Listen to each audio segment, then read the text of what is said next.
Hail, and welcome to the show. I'm not bad for a dad, and I'm here to bring you another boss fight. This is my first ever at Atziri run, and I'm running it on my level, I believe, 89 Caustic Arrow, Essence Strain, Abyssal Cry, Berserker. And, I mean, I'd seen a couple of videos of the fight, so I knew kind of what to expect.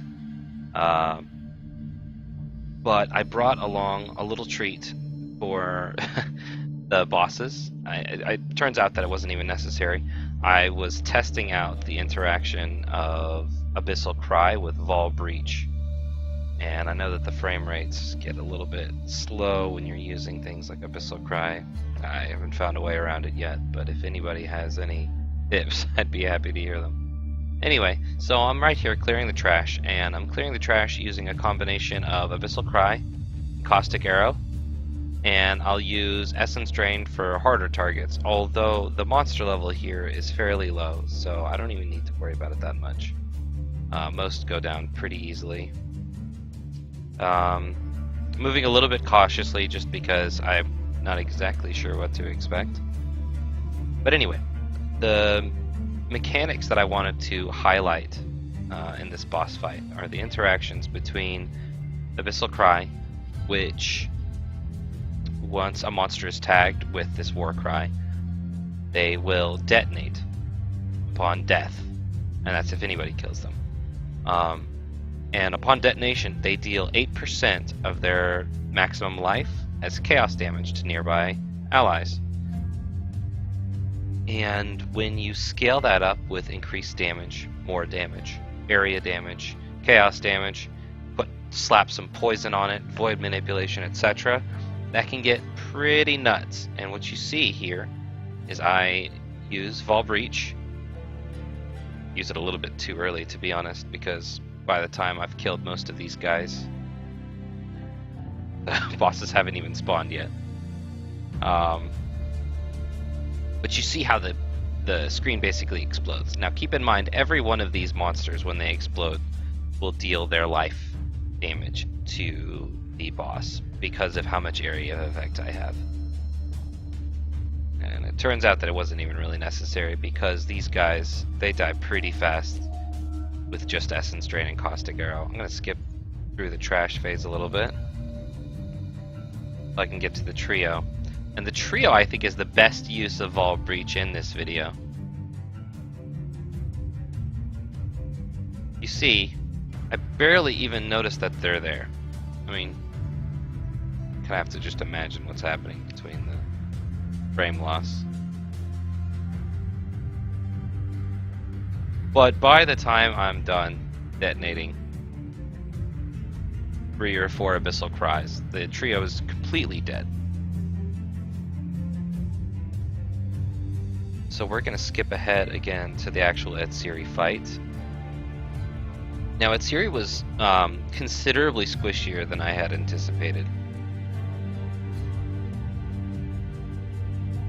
This guy is to buy something from me. So we get in there, and right off the bat, I know to dodge these storm calls, even though I missed. I got hit by one of them. But the damage wasn't that bad. I'm running a Kintsugi, which lowers the damage considerably off of a hit like that. So this ad phase, Caustic Arrow, is nice because you just leave it on the ground and it degens the guys who walk into it. The point here, as I understand it, is you don't want these ads to walk into Atziri because it'll heal her for whatever damage you've already dealt to her.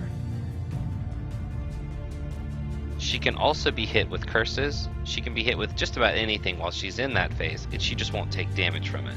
You can put down a Wither Totem and it'll start stacking on her while you're waiting. It's cool. This one, usually you have to worry about which one is carrying a mirror, but we don't really care because none of our damage can be reflected as it's all chaos damage. You can see she's still dying pretty fast from just the degens. I haven't used the Vaal Breach. It doesn't work as well with bosses that go through various phases because even if you can do a massive amount of damage to them, with one wave of Vaal Breach, you still have all the other phases to worry about. And Etheria is a perfect example of that because she has, I don't even know how many, 5, 7 phases, etc. So yeah, we're getting her down pretty low. Just clearing the ads.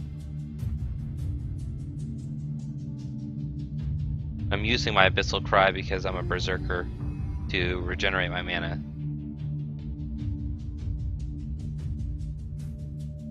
The Warbringer Ascendancy regenerates 25% of your maximum mana and life whenever you use a War Cry, and so you can use it for sustain instead of a mana flask. It's the Flame Blast that she can usually one-shot people with, or so I hear.